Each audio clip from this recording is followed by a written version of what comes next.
Magandang umaga, Pilipinas. Narito ang latest sa lagay po ng ating panahon.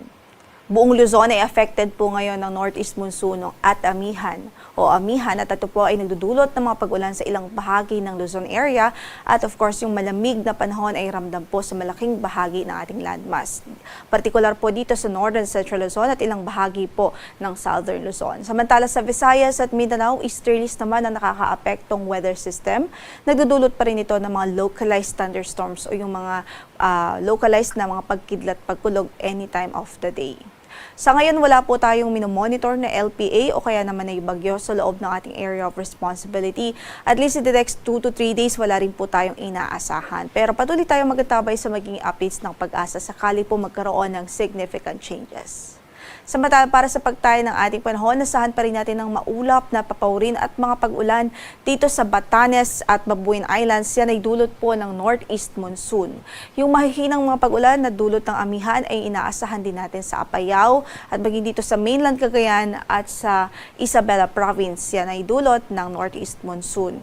Sa natitirang bahagi pa po ng Northern Luzon, dito sa Ilocos Region, sa natitirang bahagi ng Cordillera Administrative Region, dito sa Central Luzon, sa Metro Manila, maging dito sa Calabarzon at sa Kabikulan, nasahan natin ang isolated o pulupulong mahihinang mga pag-ulan dahil po sa amihan. So affected po malaking bahagi ng Luzon area. Liban na lamang po dito sa Mimaropa region kung saan ay posible pa rin yung mga thunderstorm activities. So sa pagtaya po ng ating panahon, nasahan natin ang sa Metro Manila pwede po umabot hanggang sa 32 degrees Celsius ang ating maximum temperature for today. Sa Baguio ay 16 to 23, sa Laoag ay 23 to 30 degrees Celsius. Sa Tugigaraw naman ay 22 to 28 degrees Celsius, sa Legazpi 24 to 30 degrees Celsius at malamig din ho sa Tagaytay 22 to 29 degrees Celsius.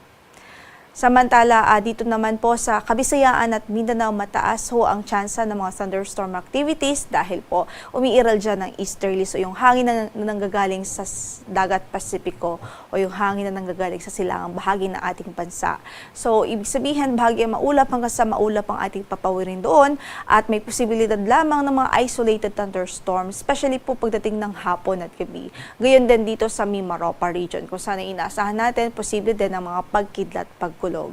Sa Tacloban, 25 to 31 degrees Celsius ang inaasahang magiging agwat ng temperatura. Sa Iloilo ay 24 to 31 degrees Celsius, 25 to 31 degrees Celsius sa Puerto Princesa City. Sa Kalayaan Islands ay 25 to 30 degrees Celsius. Sa Cagayan de Oro ay 25 to 31 degrees Celsius.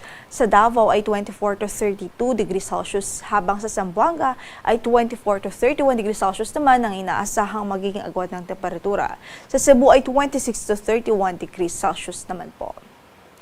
Samantala, nakataas ang ating gale warning ngayon sa malaking bahagi ng Northern Luzon. So, ating gale warning ay in effect dito sa Batanes, northern coast ng Cagayan, at kasama na dyan o partikular po dito sa municipalities ng Santa Mercedes, Claveria, Pamplona, Sanchez Mira, Abulog, Balesteros, Apari, Bugay, sa Santa Teresita at Gonzaga at maging sa Santa Ana. Kasama na dyan ang Babuyan Islands at maging ang Ilocos Norte at Ilocos Sur. So sa mga nabanggit nating lugar, hindi pa rin ho ina-advise sa pumalaot ang maliliit na sasakyang pandagat dahil magiging maalon hanggang sa napakaalon pa rin ang kondisyon ng ating karagatan doon.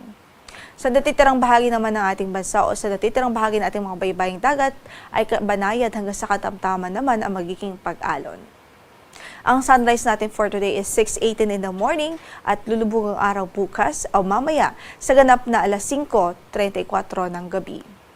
Ito po si Lori de la Cruz Galicia. Magandang umaga po.